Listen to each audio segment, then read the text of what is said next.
TM, TM, do you copy? Yes, I copy. We're on record. Every language is a special code. It gives us knowledge on how and why people live. Join us as we talk about different languages. And maybe you also will want to join the cause.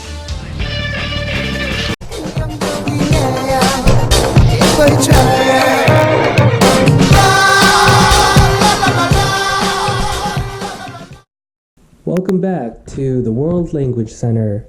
This is episode 2. My name is Tim, and we are joined by the Foundation's organizer, Thailand,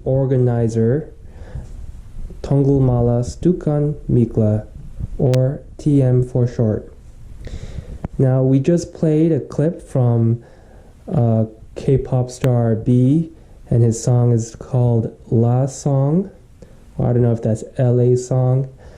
And TM had requested that I play the song for you guys.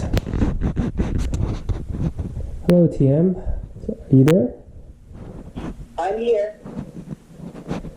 That was a nice song. Thank you. That was my favorite of all time Korean male singer. And he's been around a long time. And he's also an actor. And he's my favorite. I think that's a great way to introduce our theme for the episode, which is the Korean language. Yes, it is. I see. And why do you decide to do Korea today? I'm doing Korea today because our baby was born on January 12th. That is part Korean. And that baby, I'm going to be one of the godmothers sort of for the child. And I wanted to come up with a name that could fit him. And since Korean is one of the many languages I study, and it's like the top of my favorite language, Asian language that I study, I created, I came up with so many names that could have been, and I boiled it down to 2, and then I boiled it down to 1. So I thought, in honor of this newborn child, I need to, do Korea this week instead of do Welsh. I was going to do Welsh. And last week, we did Iceland, and I wanted to also mention when I was talking about Iceland last week, I was saying one of the features of Iceland are fjords, and actually fjords are in Norway. I said glaciers and blah, blah, blah, blah, and fjords and stuff, but no, I already knew that there's not fjords generally in Iceland. What happened was that I know that there are not, but I was just talking, saying, thinking about all the Scandinavian countries, and I just, put in fjords too, but specifically Iceland is known for its glaciers and stuff, not the fjords. The fjords are in Norway. So I wanted to make that point perfectly clear. And I want to also make sure that my nickname, because I'm an artist and I have many different modes, Tungo Mala Stulken Mikla. So the original language girl, Tungamala means language, and Stulka means girl, and original Mikla. So I want to make sure that, and TM for short, because, it's hard to pronounce for people, and, I don't speak Icelandic fluently, but I study Icelandic and Old Norse. So now we're on to Korea for this week, and next week I will be doing Welsh. And I chose Korea because of that reason, and I'm hoping that the newborn child will be able to have that part of his heritage brought out, because it's important. I feel that if people have many bloods in them, they explore the blood. So I'll give Barack Obama as an example. This has nothing to do with politics. And I'll give Tiger Woods as an example, and it has nothing to do with any kind of politics or anything. Tiger Woods' mother is Thai, and Tiger Woods' father is Black American. And he is not just Thai, but yet he's not American. I think it's good that he recognizes both of his heritages. And then, of course, I take it a step further, and I would say that it would be good if he knew how to speak Thai language since his mother's Thai. But then that could be another issue. People have an opportunity to do that. But I think that a lot of times people could make the opportunity be there just by studying on their own or something, or something. But, that's an individual thing. And then with Barack Obama, he did go to Ireland. And he was accepted in Ireland. There was no racial kind of problems or anything like there are in America with this, but because he has an Irish mother. And he did go to Ireland. He was welcome to the point of they named things, I think a mall and some other things after Barack Obama, because the Irish people are wonderful people, and they are cultural people. And even though a lot of them don't speak their languages because of historical reasons that I won't get into, they've got those beautiful thick accents, all kinds of different, accents, Irish accents all over Ireland. And so it's even hard to understand. They're speaking English, but it's hard to understand them, and it's so cute. They sound so cool, in my opinion. So I feel that the child that was born should explore the heritage of both of his cultures, and I chose Korean, that part of his culture to talk about because I just love Korea. And I'm sorry about all the problems with the politics, North and South, and whatever's going on, but I'm not dealing with that. I study South Korean language, and I also study, there's an island, one of the islands is called Jeju. It used to be spelled Cheju, but now it's spelled Jeju. I use both. Jeju Mall. If you put a mall at the end, mall means language, so they have different dialect of Korean there. I can't really say it's a totally different language. It's still Korean language, but it's a dialect, I would say. But I'm not a Korean, and I'm not there, and, everybody has opinions, and linguists fight amongst themselves about what they think is right or wrong, and I'm just giving the broad general thing here for the general public. So they speak Jeju Mall, and Jeju Island. I'm trying to cap that up and learn that. And then North Korea has its own stuff it does, and I have nothing to do with politics, like I said before, and I want to learn, I'm trying to learn the differences between North Korean language and South Korean language. I think it's good to be knowledgeable about a lot of things. And then, of course, South Korean language. And the South Korean language, because you wanted me to talk about it, I'm just going to say about it. It was created, it's a fascinating language, and it was created by King Sejong in 1446. And the alphabet is called Hangul, and it means the Koreans' writing. And it's the Koreans, they didn't have their own writing system. They were borrowing the Chinese characters to record their speech. But as the Korean language is structurally very different from the Chinese language, whereas I'll add in the Japanese is genetically very similar to the Korean language, it was difficult and inconvenient for the Koreans to represent speech using Chinese characters.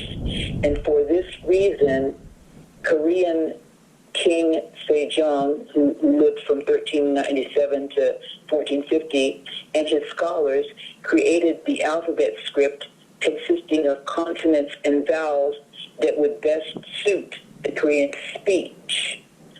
So that's it. It's a phonetic alphabet that can be easily acquired within a few days or even a few hours. So it's not hard. It's very easy and fun, and it's a beautiful script. And today, linguists throughout the world say that the Korean alphabet is an excellent script that is original, logical, and easy to read. And because of this easiness and efficiency of Hangul, illiteracy hardly exists in Korea. And that's amazing. That is amazing. So that's what I have to say about the Korean language and script. And it's, like I said, it's very fun to write. I can imagine children learning this. We give them something to do. They can learn this script like in a minute. I mean, I could see kids speaking Korean like, and the parents be going, wait a minute, I just gave you that CD, or, you know, on their, they have, all the kids have the digital stuff, the iPods and everything or something, you know, put that iPod or whatever it is, you know, that digital equipment, put it on the language, man. Put it on Korean language and let them start. They have all the apps, APPS. Put those language apps on your kids, your child's, you know, digital stuff, and let them start doing that stuff. It's so easy. You don't have to do nothing. You'll be shopping, and the kid will have that pad. And instead of all the game, and, you know, gaming, they do the gaming. Okay, that's fine, you know, but the thing is that let them do languages. Get those apps, download those apps on their thing. And the language apps, there's so many of them, boy. There's so many, you know, ways to learn. There's videos, you know, on YouTube to learn the languages. There's, you know, the language, the apps. You know, just go into the App Store. I have Samsung. That's another thing. What is my, and I know there's Apple people out there, but I'm totally a Samsung girl. I'm a Samsung girl. I love Samsung because I love Korea, and I just love all the things that Samsung has on it. I utilize for my language learning and stuff like that. So that's why it's good for me, because I can put in an SD card in my Samsung tabs and phones, and I need all the space. And there's good things about all the things. You know, Apple has things that are good. You know, and Samsung has good things that are good, but I'm definitely a Samsung girl. I want to get an iPad. That's the big one, 13 inches or whatever. I like that. You can add space to it. But I like the big one so I can write, you know, in my Thai class, a guy has iPad, the big one, and he's writing on it and stuff. And I said, you don't use SD cards? He says, no. But then, you know, I found out that you can get, you know, space, extra space. So whatever method a person uses for themselves or their children, it's fine, you know, whether they use Apple or Samsung or whatever they use. But, like, since I'm talking about Korea, I will say, you know, okay, this is a promo for Korea. Samsung, I'm a Samsung girl. Yeah, I love Samsung so much. I wanted to say that. Well, right. Well, that's pretty cool though. That Korean language is phonetic. I can see how that could be one of the first languages a kid learns, because phonetic, from what I understand, it's each character in the alphabet represents a sound, like the English alphabet is phonetic. Of course, yeah. Very easy and fun. I see. And pororo. This is a kid's thing, but I'm like a grown-up kid in so many ways. So Hello Kitty is for Japan, and that's fine. But there's the penguin named Pororo, and he's the mascot, or however you want to say it, for, you know, the Korean. It's like the Korean Hello Kitty, except penguin. And I love penguins. I love kitties too. I love cats. But Pororo is the penguin, and he's a Korean concept, invention. I see. So I wanted to say that too. Is there anything else about the Korean culture that you've noticed, or? Well, of course, there's a lot of stuff. So I was into. I'm a culturalist, and I love these cultures. So I was into K-pop, J-pop, mango pop for so long, and the general public wasn't. And then all of a sudden it became trendy. So I was in it not for a trend. I was in it because I'm in it, because I love, Korea and stuff that has to do with Korea. Like Coffee Prince, that's one of the drama girl. I love dramas. So I watch dramas from all over the world, and so Coffee Prince is a very famous one. It's old now. People say it's really old, but I love old and new, so I watch, all realms. And the Korean names, I'll say too, which in cultures there's names. The Korean names mean things. Like I'll say I have many nicknames because I'm an artist, so I have a few Korean nicknames that some of my friends label me this, or I might label myself. So one is like Bong, B-O-N-G, Cha, C-H-A. That's one of my names. It means the ultimate girl. Another one is Chin Sun, C-H-I-N, next word sun, S-U-N. That means the one that seeks truth and goodness in everything. Another one is Hae Young. And I'm probably not pronouncing that first, H-A-E, and H-E-E, and Young, Y-O-N-G. And that means a girl who is like the ocean and is joyous in prosperity, and who brings joy and prosperity wherever she goes. Wow. Hua Young, H-W-A, next word young, means a beautiful flower. And Ji Yo, J-A, next word Y-O-O, and then the next word is Ji-A, J-I, and the next word is A-A-H. That means a wisdom person that's intellectual and ambitious and beautiful. And I'm just giving an example. These are girls' names. The boys' names obviously have, meaning also. And I think it's very beautiful to know what the names mean. Like people that their name could be a certain Korean name, and then they change it to Joe Smith or something to be Americanized. But I think it's good to also know what the names originally, generally, of the names of cultural names are too. I think they're very beautiful cultural names. I'm really into that. Totally into that. Yeah. When you're learning the names of like if a person knows a Korean person, and then and always make sure not to offend them or anybody, offend anyone, but like if they say my name is John Kim, and then you might say, oh, do you have a Korean first name? And then they might want to tell you or not, but you shouldn't be shy and just diplomatically ask them, and then they'll say, yeah, my Korean name is let me pick one here that might be cool to say. Let's see. I'm looking for the name now. All right. A male name. Can I find a male name? Chung-hee. C-H-U-N-G, and the next word is H-E-E. Chung-hee. And that means one who is righteous and dutiful. So maybe the person's name is actually Chung-hee, the first name, Chung-hee Kim, but the person just put instead of Chung-hee Kim, the person just put John Kim or something like that.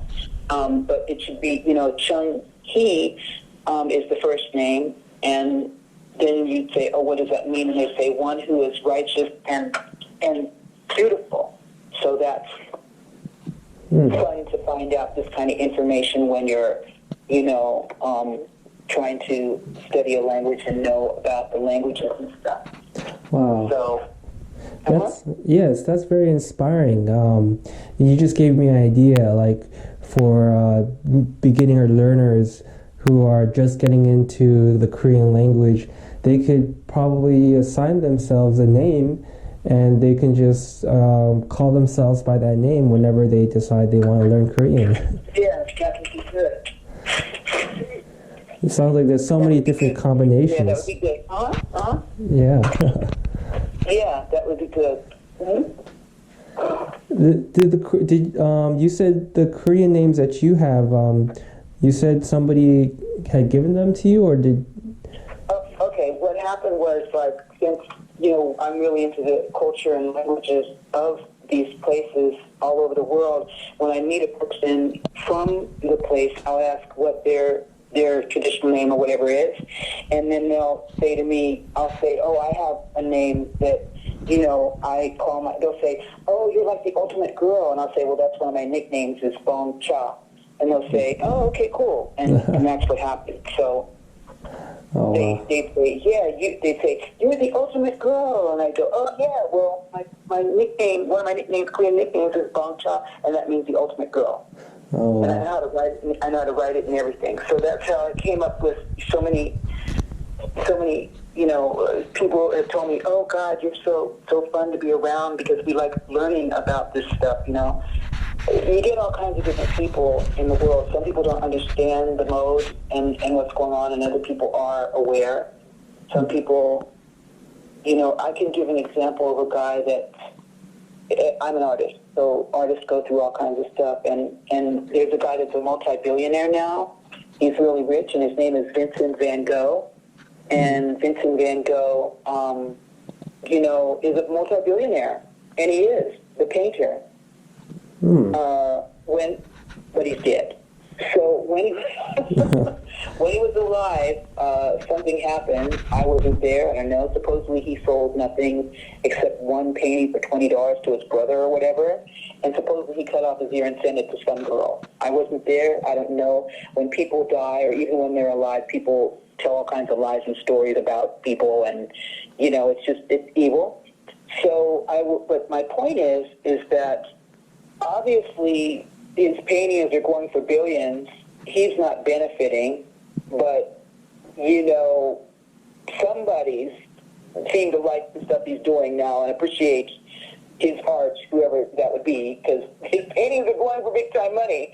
But when he was alive, it's like whatever happened, and obviously he didn't profit from that and whatever.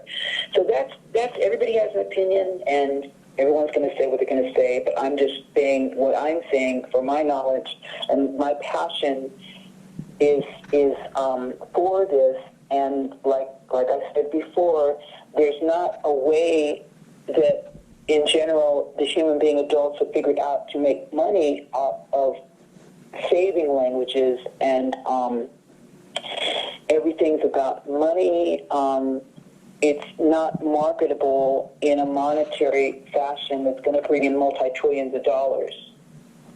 So the interest isn't there. It's not a trendy thing. It's not something that's trendy, like a lot of trends come and go. But for me, this is not a trend.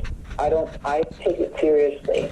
This is not something that is, I don't like the fight between North Korea and South Korea. I wish North and South Korea were together. They have beautiful culture. They have beautiful languages. I love the Korean people.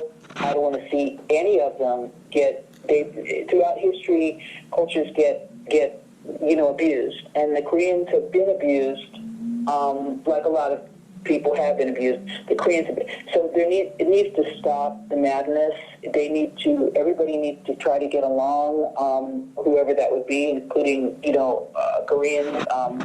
Racism, sexism is not good. The Korean people are beautiful. I must also insert something about looks. I must insert this. Whoever and however it happened, there's different kind of looks in the world. There's people with lighter skin and people with darker skin, and people with, blonde hair, and people with, freckles, and there's, of course, people with eyes that are slanted.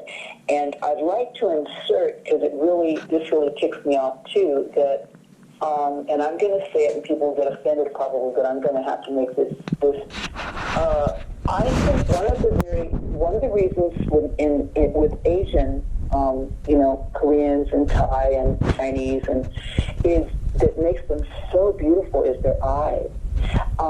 They have eyes that are beautiful. So when they get this plastic surgery, this is, to me, like devastating. I think that they're really beautiful the way they look, and I don't approve. But it's not my world. I didn't make it, and I'm not in their body, and whatever.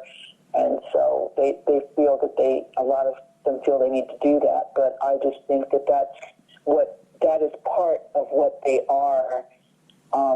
And I just wish that they wouldn't do that, because it takes away from their beauty, in my opinion. That's why one of the reasons why they are so beautiful, because of their eyes. Their eyes are absolutely beautiful. It is so beautiful. So it makes me want to cry when a lot of Asians, and I'm talking about Korea this time, really think that they're ugly or something. It's not acceptable to have their eyes like that. That is so freaking evil. To have people bullying people and being abusive towards people because their eyes look a certain way, or skin color, or whatever. But I feel that that's part of what brings negativity in the world, is judging people on looks and saying that they're ugly because of a feature like that. I agree. So yes. I think that anyone out there because this is about languages, but this is part of the culture also. I want to insert that's, because can you imagine if the standard of beauty in the world, there's been movies and books written about this kind of stuff. Like there was a book called Animal Farm. I think it was The Animal Farm, where the animals were acting like humans or something, and there is what is that, Twilight Zone? I think it was Twilight Zone. One of the episodes was where some woman, she was all bandaged up by all the doctors in some institution, hospital place, and so she was so ugly, but she didn't fit in with all the rest of the humans. She was the main humans.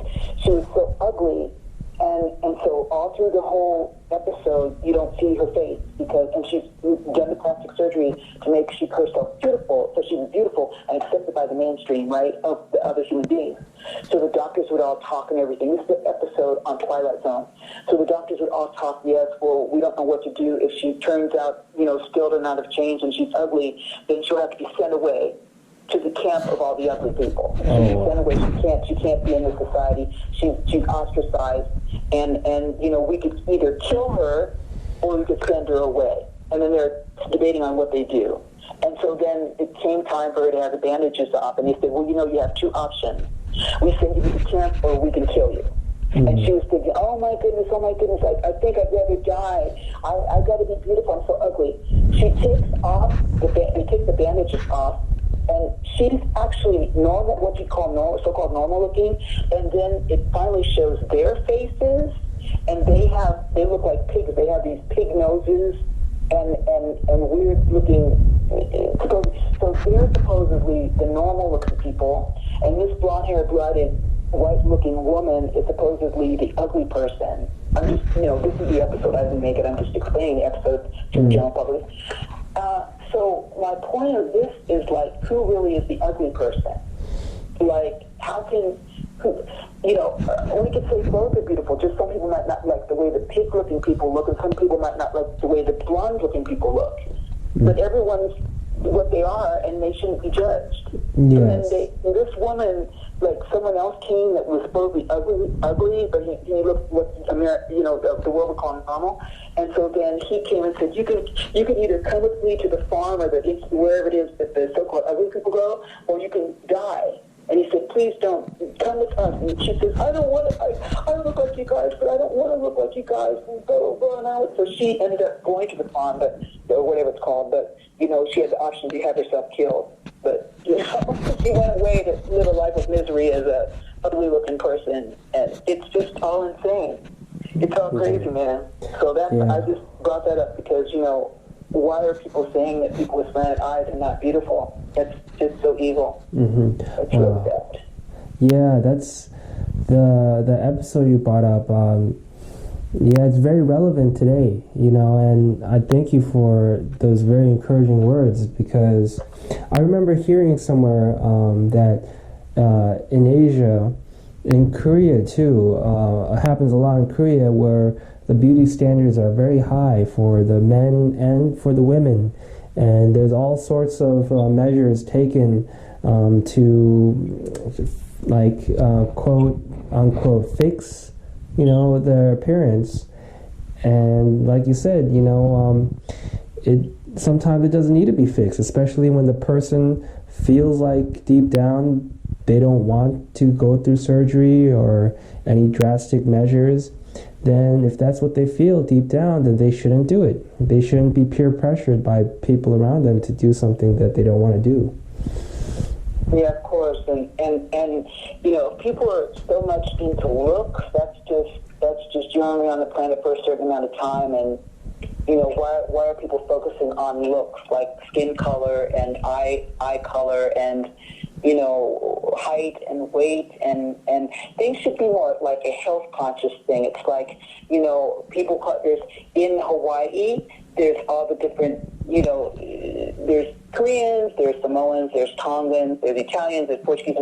So Samoans and Tongans, the original Hawaiians are big people. They're a lot of them are real tall. Some aren't real tall, but they're tall and they're big. They're big boned, and it goes, and they have big hair. What these days they call big hair, like and that's what they are. That's what they are. And people would say they're fat. No, they're not fat. They're just big people. It's evil to call, and then you have smaller people. You have smaller people, like a lot of Asians. There's tall Asians too, but generally a lot are shorter, than, not really short, but, and people think that they're little nothings or something. I mean, it's evil. There's all kinds. We have in Africa, we have the Zulus and Pygmies.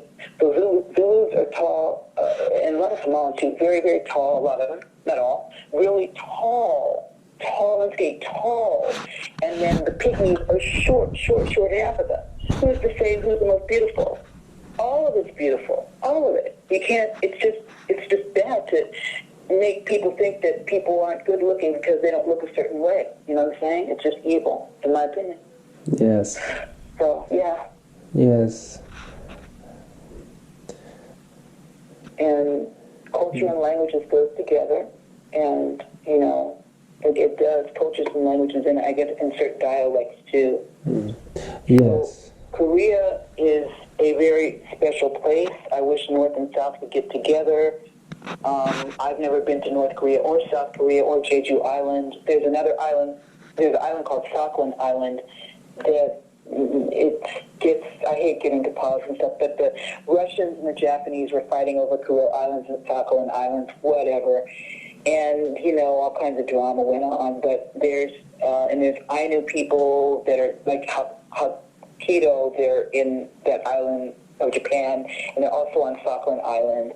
And Koreans were brought there, long story, leaving the drama out of it. So in S.A.P.A.W.L.A.C Island, we have Russians, we have Japanese, and we have Koreans. So there's Koreans in this island. So there's the Koreans there, they speak the Korean language, plus they speak Russian. In S.A.P.A.W.L.A.C Island. So that's another place where there are Koreans. I'm just mentioning about another place. There are a lot of Koreans, and that's in S.A.P.A.W.L.A.C Islands. And it's because of the history of it, which, like I said, I'm not going to go into that. Anyone can look it up, S.A.P.A.W.L.A.C Island. But it's one of the places that I'd love to go because there's Koreans there. There's Koreans, Japanese, Russians, and it's so cool. The history might be bad while they're there, but I'm just saying I'm trying to not think about that. I'm just thinking about where are the Koreans. Okay, there's Koreans in Korea. There's Koreans in North Korea. There's Koreans in South Korea. There's Koreans in Jeju Island and other islands around there. And K-Town, and I call it the state of Southern California. There's all of California, but Northern California and Southern California are totally different. Southern California's got so much culture, it's not even funny. It's actually got culture, and they know that every person that's Asian isn't Chinese, and onward. So it's got a huge population of Koreans there. It's called K-Town, and I've never been there, but it would be fascinating to go there, I'm quite sure, because there's so much Korean stuff going on there, you know what I'm saying? Yeah, I think it is a very extremely important, actually, that People who want to learn a new language also learn a little bit about the culture and what's going on, the current events. You reminded me about something earlier on language and like preserving the language. Because from my personal experience, it seems like I don't know if I'm correct on this, but Taiwan and Korea are the two countries that are like have the most pride in like their culture and their language, like outward pride, and I think part of it might have to do with like the Japanese invasion in the beginning of the 20th century, and how the Japanese at the time wanted to eradicate the Korean language and eradicate it from the school systems and only teach Japanese. So that's a little factoid. Well, I'd like to insert something. This has happened not just with Korean and whatever. It's happened with so many languages. It happened with Welsh and Scottish and Manx and Cornish and Irish. And when I talk about the Celtic thing, I'll get into that. But it's happened with so much that it's just happened with, it's happening now, it's happening with so much. The Native American languages, Salish, and it's happened, Cherokee, whatever. So it's not anything new, and it's not only this happened with Korea. But certain cultures really try to stick with it. So and so, as you're saying, Korea is, and Finland also didn't give in to when Russia took them or did whatever with them. We're trying to. Yes. The Finns, as in Finnish language is going strong. They're not playing around. They're keeping their language and whatever. Like I said, Iceland is in danger. Icelandic language is in danger. But Korean, they're doing it. They're doing the Korean language, and that's really good. Yeah. I don't know if the situation could be the same for Africa, but I know like a lot of African countries speak French and English and etc. Yeah, they do. I want to insert one more thing before I forgot, because I could talk about old movies, like Korean movie. The 200-pound Beauty is one old one. That's a funny movie, 200-Pound Beauty. 200-Pound Beauty. And that's an older famous movie, and there's other ones. But the latest new Korean movie is called Parasite. Have you heard of it? I've heard of it. Yeah, it's called Parasite, and it's out right now, and it's up for awards at the Oscars. Oh, wow. It's up for, so I hope it, whoever wants to or whatever, I hope they go out and support this, and I'm supporting it because it's Korean. Parasite, and it's called Parasite, so whoever's out there, go see Parasite, because it's Korean and we want to support, the language and the culture. All right, well, TM, we are out of time, but yes, go watch Parasite, support Korean culture, learn Korean language. Thank you so much for giving us all that information. And I will say this too, Yaniyang Hangul Yo Ahanda, which that means I love Korean language. All right, we love Korean language, and hopefully you guys will too. Hopefully you guys will too. TM, are you safe out there? Yes, I am, and I want to say Gem Sehat Nida, and that means thank you in Korean. Yes, thank you guys for watching, tuning in today. And next episode will be on Wales. Yes, Welsh. And I will probably mention the Manx language from the Isle of Man. I'm either going to just talk about Welsh and Wales, or if there's enough time, I'll talk about the Manx language and the Isle of Man too, as the famous motorcycle race. Oh my God! But I'll get into that later. Oh wow, sounds exciting. And to be clear for the audience members, this podcast is called the World Language Center, and it is operating from the foundation Save and Protect All World Languages and Cultures, which we spoke briefly about in episode 1. If you'd like to support, you can go to either the Patreon site or the GoFundMe site, which is located below. The links are located below, and support whatever you like. Thank you again so much. And I have one last thing to say. Hello? Yes. I want to make sure that people also, as far as Korea is concerned, go with the traditional stuff also. Pansori is a traditional singing type of thing, storytelling, Pansori. So I didn't get into talking about that, but there's going to be a part of a video or song, Pansori song, kind of like that's going to be put on this too. So Pansori, South Korean, it's famous. So, okay. Old style. Okay. I'll be sure to add that to the end of this podcast, so you guys stay tuned. Keep listening. Pansori will be playing next, so you guys can get a little taste of that. We'll be praying for all of you, and Godspeed.